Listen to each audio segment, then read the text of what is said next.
ఓం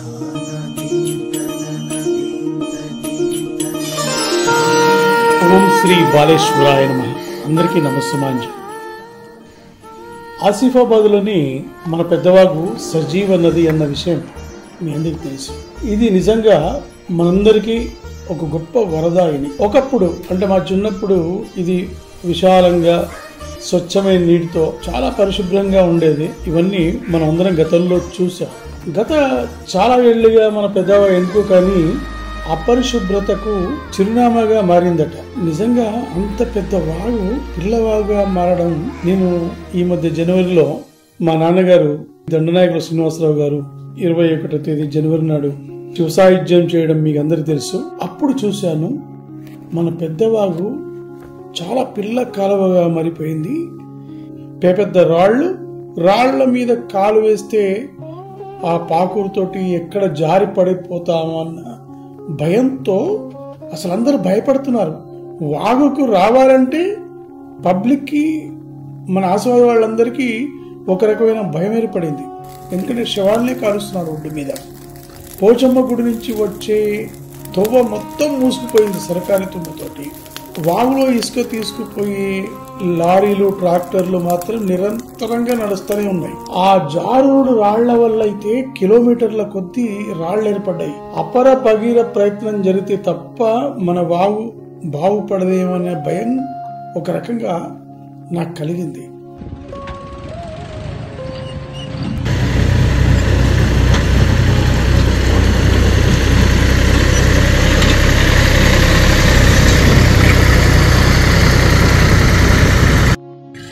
బాలేశ్వర స్వామిని తలుచుకొని ఆ కేశవనాథ స్వామిని తలుచుకొని మా నాన్నగారి స్మృతిలో ఈ వాగును శుభ్రపరచాలి అన్న భావన నాకెందుకో కలిగింది.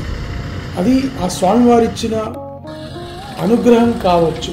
అంటే 24th జనవరికి మొదలు పెట్టడం జరిగింది. ఈ కార్యక్రమం 24th నేను ఎప్పుడైతే మొదలు పెట్టడం జరిగిందో అసలు ఏం చేయాలో తెలియదు, ఎలా చేయాలో తెలియదు. కానీ వాగు శుభ్రపరచాలి, ఆ కిలోమీటర్ల కొద్ది ఉన్న రాళ్ళు రప్పలన్నీ తీసేయాలి, ఆ దట్టమైన ఆ చిట్టడవిని తీయాలి. ఒక పెద్ద ఒర్రే ఏర్పడింది. దాదాపు 12 ఫీట్ల లోతైన ఒర్రే ఉంది, అది మూసేయాలి. ఈ పనంతా జరగాలంటే నేను మన స్థానికంగా ఉన్న మిత్రుడు రాజశేఖర్కి, మన ధర్మపురి వెంకటేశ్వర్లకి ఫోన్ చేశాను. అలాగే మా అన్నయ్య దండనాయకుల రామారావు గారికి సహకారం ఇవ్వమన్నాను. సుమారుగా 15 రోజుల పాటు నిరంతరంగా జరిగిన ఈ మహాయజ్ఞంలో 12 మంది కార్మికులు నాతో పాటు పనిచేశారు. 2 జేసీబీలు, 2 ప్రొక్లైనర్లు, 2 ట్రాక్టర్లు ఈ ఒక గొప్ప యజ్ఞంలో పాల్పంచుకున్నాయి. వాగేమో అంతకుముందు 18 ఫీట్ల వాగు ఒక ఒర్రెలాగా ఏర్పడింది. దాన్ని 45 ఫీట్ల వెడల్పుకు మనం ఒక బృహత్తర ఒక ఇంజనీరింగ్ వర్క్ లాగా చేసి పెంచగలిగాం. వాగులో అసలు మనం కూర్చోవాలంటే కూడా లోతు లేదు. రాళ్ళు రప్పలు అవన్నీ తీసేసి వాగులో నీటి లోతును కూడా మనం పెంచడం జరిగింది.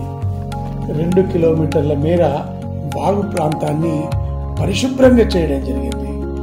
అంతకుముందు నడవడానికి వీలు లేకుండా అసలు భయపడ్డ వాళ్ళందరూ కూడా ఇప్పుడు వాగులో కేరింతలు కొడుతూ స్నానాలు చేస్తున్నారు.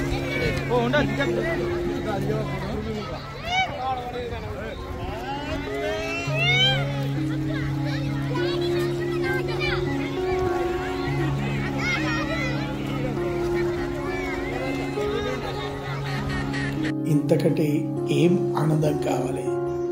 ఒక ఆత్మానందం అంటారు కదా, అది నేను పొందాను. అది అందరిలో చూశాను. పిల్లలందరూ వచ్చి క్రికెట్ ఆడడం, అక్కడ కబడ్డీ ఆడడం మొదలు పెట్టడం జరిగింది. నాకు చాలా ఆనందం అయిపోయింది. శ్రీ బాలేశ్వర సేవా పరిషత్ మన హైదరాబాద్ వాళ్ళ సహకారంతో 2 స్నానఘాట్లు కూడా మనం నిర్మించాము. ఒకటి పుష్కర స్నానఘాట్ సరస్వతి అమ్మవారి పేరు మీద, ఇంకోటి నర్మదా స్నానఘాట్ అనే పేరుతోటి 2 స్నానఘాట్లు మనం నిర్మాణం చేశాం.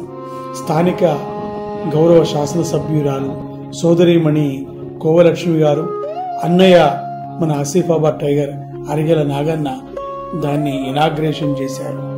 మన నవజ్యోతి ఆధ్వర్యంలో స్థానిక మనం ఇందారం మధుకర్ శర్మ, మన నరేష్ శర్మ వీళ్ళందరి ఆధ్వర్యంలో మంచి పూజలు జరిగి ఆ ప్రారంభోత్సవాలు జరిగాయి.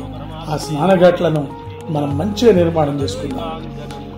శ్రీనివాస్ గారి యొక్క దివంగతులైనటువంటి నేపథ్యంలో సురేష్ అన్న గారు వారి కుటుంబ సభ్యులు అందరూ కూడా ఇక్కడ ఉండడం బట్టి ఇక్కడ ఉన్నటువంటి పరిస్థితిని దృష్టిలో పెట్టుకొని ఒక వారం రోజుల నుంచి అక్కడ కుంభమేళ, నర్మదా కుంభమేళ జరుగుతున్నటువంటి నేపథ్యంలో ఆసిఫాబాద్ లో కూడా ఇక్కడ నుండి బాలేశ్వర స్వామి ఆలయ ప్రాంగణము చాలా విశిష్టమైనటువంటిది, చాలా పుణ్యక్షేత్రం. ఇది ఇంత అద్భుతమైనటువంటి క్షేత్రంలో ఈ ఆశ్రయపట్నం వాసులు చాలా మంది వస్తూ ఉంటారు. ఇక్కడ స్నానాలు చేస్తూ ఆ స్వామిని చేస్తూ ఉంటారు. ఇందుకోసమని ఈ రోజు జరిగినటువంటి ఈ సంకల్పం అనేది చాలా గొప్ప సంకల్పం.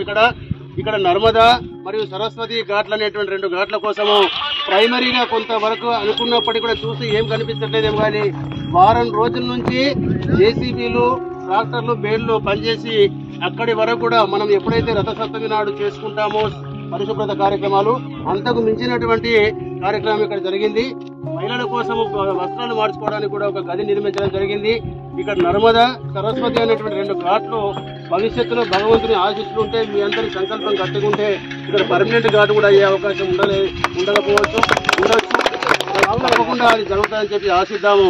ఇది అసలు అనుకోకుండా మొదలుపెట్టిన కార్యక్రమం అలా అలా అలా వెళ్ళి ఇవాళ మన పెద్దవాగు పరిశుభ్రంగా తయారైంది. అక్కడ కర్మకాండాలు చేసుకోవడానికి ఒక షెడ్ నిర్మాణం కూడా చేయడం జరిగింది. ఇది నిజంగా ఒక బృహత్తర ప్రయత్నమే. స్వామివారి ఆ బాలేశ్వర స్వామి అనుగ్రహం వల్ల మా నాన్నగారి స్మృతిలో ఆయన కర్మకాండలు జరుగుతున్నప్పుడు ఈ కార్యక్రమం సంకల్పం చేయడం నిజంగా స్వామి ఇచ్చిన అనుగ్రహమే. ఎందుకంటే ఇది ఆసిఫాబాద్ ప్రజలకు ఒక గొప్ప కానుక. ఇది సజీవ నది, దీన్ని కాపాడుకోవాల్సిన బాధ్యత మనందరి మీద ఉన్నది. ఆసిఫాబాద్ సనాతనమైన మన గ్రామం, 2000 ఏళ్ల చరిత్ర ఉన్నది. దీన్ని మనమందరం కలిసి కాపాడుకుందాం. మన పెద్దవాగు పవిత్రతని మనం పరిరక్షించుకుందాం. మీ అందరి సహకారానికి, ముఖ్యంగా అక్కడ గ్రామ పంచాయతీ వాళ్ళు, మన మున్సిపల్ కార్పొరేషన్ వాళ్ళు మనకు సహకారం చేశారు. రాజు, అక్కడ కలెక్టర్ గారు, మిగతా సిబ్బంది వాళ్ళందరికీ ధన్యవాదాలు. Thank you very much. One and all.